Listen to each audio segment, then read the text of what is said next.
Assalamualaikum warahmatullahi wabarakatuh. Selamat sore semuanya, salam semangat untuk kita semua.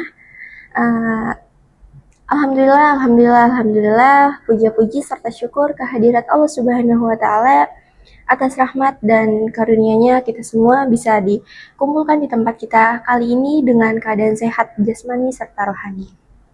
Pertama-tama yang saya ucapkan terima kasih kepada dosen pengampu kami yaitu Ibu Salma Hilmi Rusdi Hasim, SPAM MPAM, dan teman-teman yang saya banggakan. Baik, perkenalkan, saya Nadia Alpiani dengan NIM 125020177 dan ada pula rekan-rekan saya yaitu Perkenalkan, nama saya Sultan Bakri dengan NIM 125020185. Nama saya Raisya Rahma dengan NIM 125020181.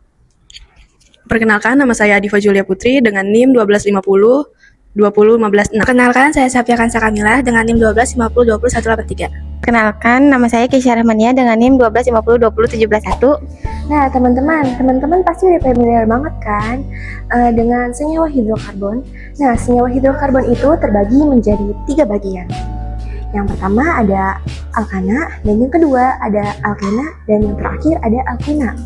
Nah, teman-teman, jadi teman-teman tahu nggak sih definisi dari alkuna itu apa? Nah, jadi alkuna adalah senyawa yang ditandai dengan adanya ikatan atau rangkap 3 dalam suatu karbon. Aplikasi alkuna dalam sintesis obat. Senyawa alkuna banyak digunakan dalam bidang farmasi sebagai bagian dari struktur obat karena gugus etinil dapat meningkatkan stabilitas dan aktivitas biologis. Nah, contohnya itu adalah etinil estradiol yang digunakan dalam kontrasepsi oral dan efavirenz sebagai obat antiretroviral. Gugus alkuna itu berperan sebagai meningkatkan interaksi obat kepada biologis. Sifat fisik dan stabilitas alkuna. Alkuna memiliki titik didih yang lebih tinggi dibandingkan alkana dengan jumlah atom karbon yang sama karena adanya ikatan rangkap yang lebih kuat. Selain itu, alkuna terminal memiliki sifat asam lemah karena atom hidrogen yang terikat pada karbon sp lebih mudah dilepaskan. Hal ini membuat alkuna penting dalam berbagai reaksi kimia yang seperti pembentukan garam aseledida. Nah, adapun sifat dari alkuna yaitu yang pertama tidak larut dalam air, yang kedua itu mudah terbakar, yang ketiga itu memiliki reaksi yang cukup cepat karena ikatan alkuna itu yaitu rangkap 3. Nah, jadi di sini ada rumus umum dari alkuna yaitu CnH2n dikurang 2, di mana Cn adalah jumlah karbon dan H2n dikurang 2 adalah jumlah hidrogen. Nah, ketika kita diminta propuna, yaitu rumusnya menjadi C3H23 dikurang 2 menjadi C3H6 dikurang 2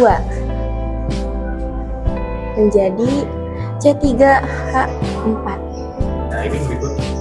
Nah, di sini berikut rumus umum dari etuna yaitu C2H2 dan propuna C3H4 dan butuna C4H6 dan pentana C5H8, heksuna C6H10 dan heptuna C7H12 dan oktuna C8H14, nonuna C9H16 dan dekuna C10H18. Oke, saya Sultan Bakri akan menjelaskan mengenai tata nama senyawa hidrokarbon. Rujukan utama kita itu mengambil dari rujukan aturan UVAC 2013. Nah, simplifikasi tentang senyawa hidrokarbon itu yang pertama adalah itu kita menamainya didasarkan atas variant chains atau rantai induk. Ya, kalau kita misalnya rantai induk itu seperti apa? Seperti ini ya. C. Ya. Dalam konteks alkuna yang disebut sebagai variant chains ini adalah ini.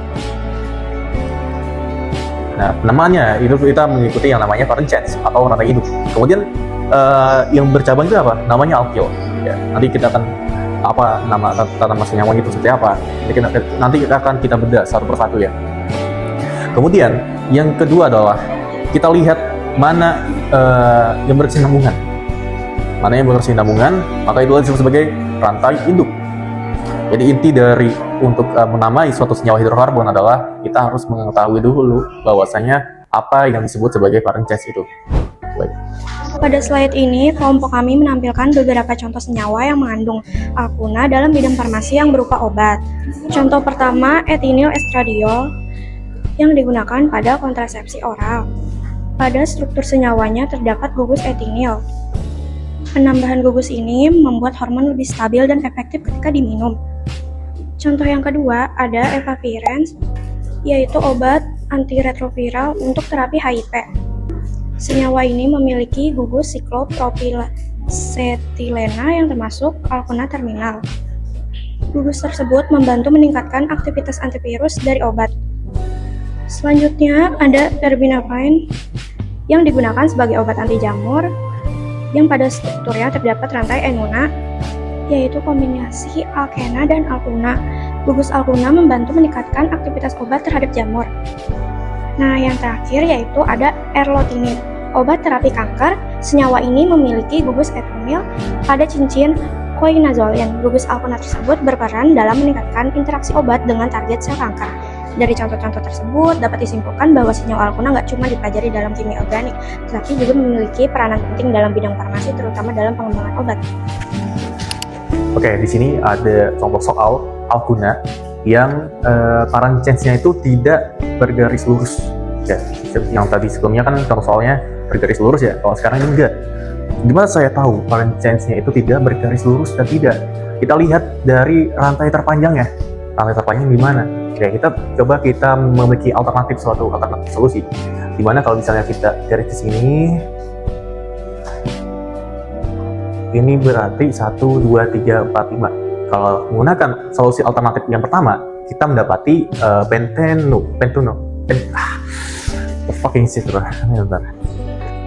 Soal di sini kita lihat ada dua contoh soal ya tentang alkuna.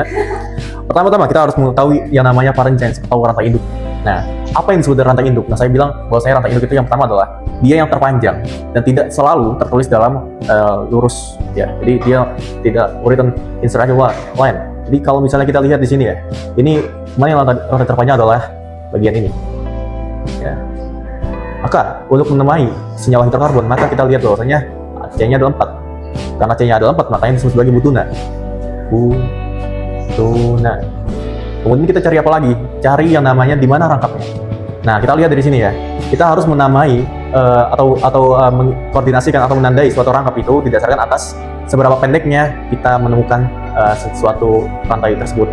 Kalau kita lihat dari sini, melakukan penomorannya adalah 1, 2, 3, 4. Sementara yang di sini adalah 1, 2, 3, 4. Maka yang kita ambil adalah yang terpendek, yaitu adalah angka 1. Tulis 1 di sini. Kemudian kita lihat di sini adalah adanya alkyl di koordinat 2, karena kita mengambilnya di 1, 2, 3, 4 dari sebelah kanan saya. Jadi kita tulis sebagai, karena tidak ada C-nya 1, maka disebut sebagai metil. Metil di mana beradanya? Di 2. Jadi nama senyawa nomor 1 adalah 2-metil 1-butuna. Kemudian kita beralih ke nomor 2. Nomor 2 ini agak tricky ya, karena ada beberapa metil di sini. Ada di banyak lah tersebar. Nah, kita lihat di sini. Kita harus tahu dulu parent chains-nya itu di mana. Kita lihat di sini, ternyata di sini. Kenapa kita namanya di sini? Karena kita lihat mana yang paling terpanjang dan mana yang paling berkesinambungan. Kita tahunya bahwasanya ini adalah sebagai parent chains. Kenapa? Karena dia yang terpanjang. C-nya ada berapa? C-nya ada 5. Nah, makanya disebut sebagai pentuna. Kemudian kedua adalah melakukan penomoran. Penomorannya kita lihat dari mana? Kita lihat yang pertama adalah harus melewati yang namanya rangkap. Jadi kalau kita lihat bila di sini itu nggak melewati rangkap dulu ya, makanya kita ngambilnya di sini sebelah kanan saya. Maka disebut sebagai sini 1, 2, 3, 4, dan 5. Ya, kemudian kita lihat dulu ya, di mana rangkap itu berada di angka 1 dan 2 kan? Karena paling pendek itu kita ambil, maka kita ambil yang nomor 1. Tulis di sini 1 pentuna. Apakah ini udah selesai? Belum, karena ada alkyl di sini. Alkyl. Di sini alkyl. Alkylnya ada di berapa? Ada 2, ada di koordinasi kedua, ada di atom yang ketiga dan atom yang keempat. Maka kita tulis ini 2, 3, dan 4. Karena ada 3, makanya disebut sebagai trimetil. Trimetil.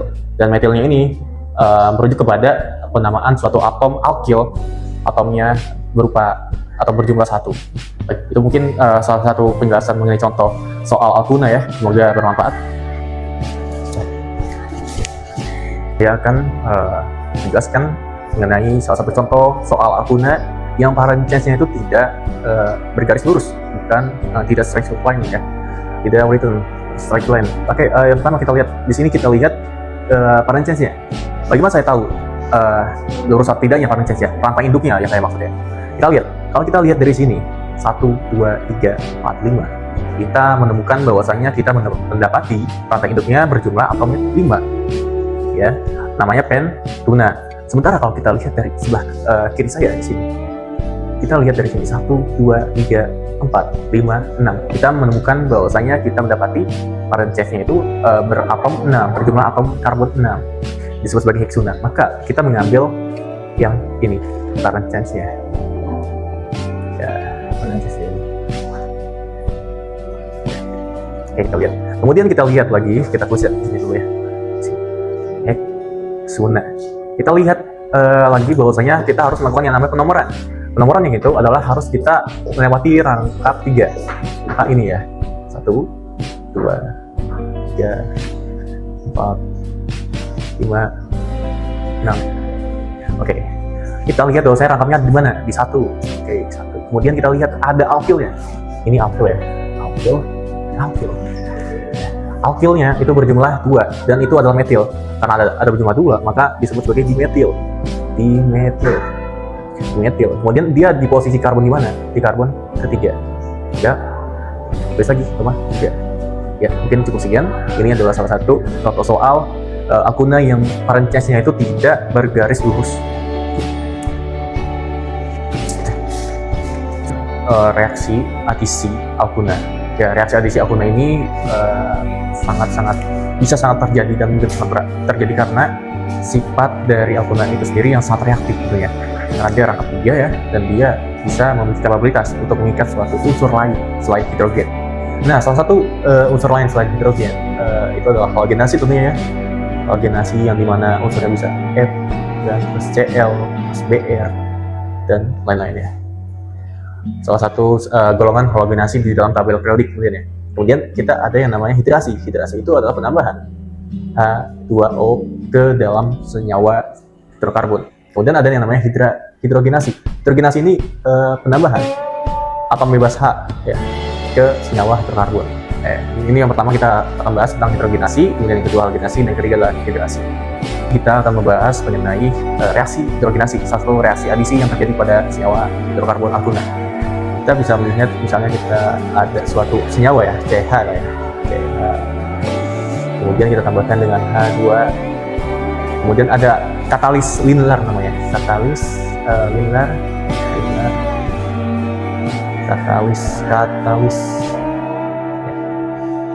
Nah, kemudian linear katalis ini akan namanya mempercepat suatu reaksi ya.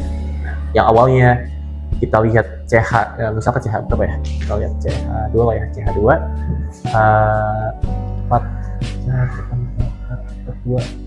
ya. Nah, CH2 4. Nah, kita lihat dari awalnya kita kayak gini, kemudian kita berubah dengan bantuan linear katalis dan penambahan atom hidrogen bebas, maka terjadilah yang namanya isomerisasi namanya. Ya,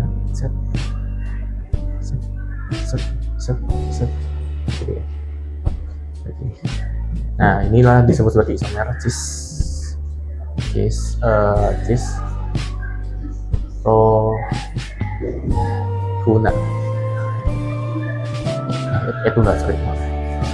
etuna.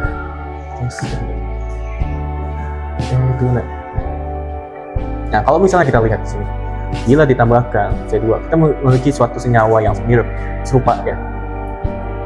Tapi dibantu dengan golongan satu logam alkali ya, golongan 1A ya. Contohnya seperti natrium, kemudian litium dan lain sebagainya ya. Kita bisa Na misalnya atau Li ya. Kemudian pada suhu 7 derajat misalnya, maka terjadi apa? Terjadi yang namanya isomerisasi trans, yang di mana senyawa ini berseberangan, atom hidrogennya berseberangan. Kita lihat di sini. Sini ini beda sama ini ya. Namanya adalah trans etuna. Seperti ini. Baik.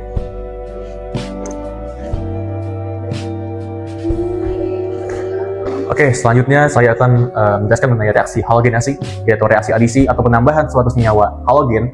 Dalam tabel periodik kita bisa tahu bahwasanya halogenasi itu adalah berupa misalnya unsur F misalnya, terus Cl, terus Br ya, dan lain-lain. Nah, rumus utama dari halogenasi itu adalah Rc, kemudian rangkap 3 Rc, kemudian plus koefisien 2 dari atom bebas ya, kemudian berubah menjadi Rc rangkap ya, Rc rangkap Cr. Nah, contoh soalnya, misalnya kita screennya, coba saya contoh soalnya C. Nampak banget ya.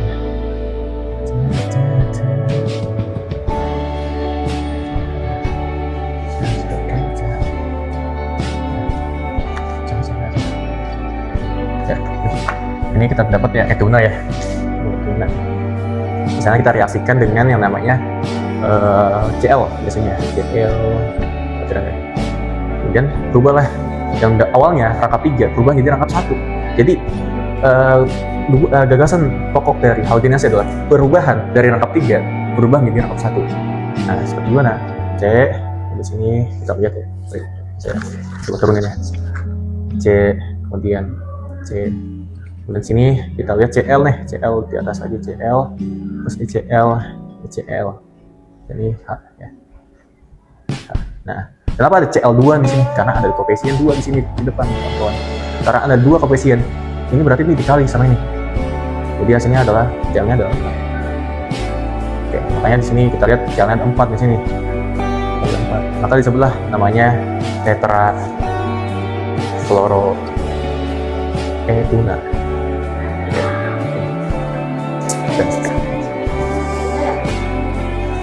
Oke, di sini ada reaksi adisi hidrasi, yang dimana reaksi ini adalah penambahan atom hidrogen ya benar, atom hidrogen guna untuk yang namanya melepaskan atau mengurangi rangkap dari awal 3 berubah menjadi 2 berubah menjadi 1. Jadi ini lakukannya secara sistematis, nggak bisa langsung ke 1 ya, beda dengan halogenasi.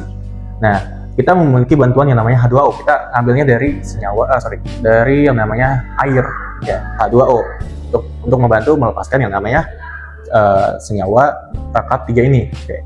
Dimana kita biasanya menggunakan katalis H2SO4 dalam larutan HgSO4. Oke. Kita lihat di sini, kita mendapati yang namanya etuna. Contohnya etuna. Nah, kemudian kita berubah lagi sini. Kita lihat karena dibantu oleh katalis ya dalam larutannya, maka mempercepat suatu reaksinya dan berubah menjadi awalnya rangkap 3 berubah menjadi 2, jadinya etena. Nah, kemudian diteruskan lagi untuk mencapai yang namanya etana. Seperti ini. Mungkin cukup ya bagi saya suatu reaksi adisi bersama, mungkin akan lanjut oleh Hadifa ya. Sekian dari saya. Oke, selanjutnya reaksi adisi air H2O. Reaksi hidrasi alkuna biasanya dilakukan dengan menggunakan katalis HgSO4 dalam larutan H2SO4 dan menghasilkan keton. Selanjutnya reaksi oksidasi. Reaksi oksidasi dengan KMN04, oksidasi alkuna dengan larutan KMN04 kondisi agak basa akan menyebabkan pemaksa pisahan senyawa di keton dan dihasilkan garam-garam karbosilat.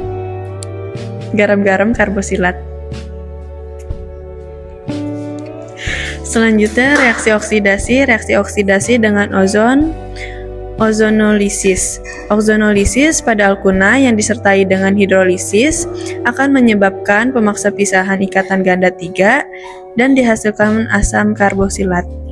Nah, ada pula kesimpulan diskusi hasil kelompok kami, yaitu alkuna merupakan hidrokarbon tak jenuh yang memiliki kata rangkap 3 dan mengikuti aturan nama, yaitu berdasarkan rantai utama, cabang, sama penomoran.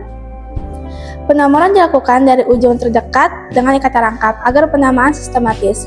Senyawa alkuna juga memiliki peran penting di bidang farmasi karena terdapat dalam berbagai obat. Sehingga pemahaman struktur dan tata namanya sangat penting dalam kimia dan kesehatan. Baik, cukup sekian video edukatif dari kelompok 1 mengenai materi Alkuna. Kurang lebihnya mohon dimaafkan. Kami izin pamit undur diri. Wassalamualaikum warahmatullahi wabarakatuh. Terima kasih.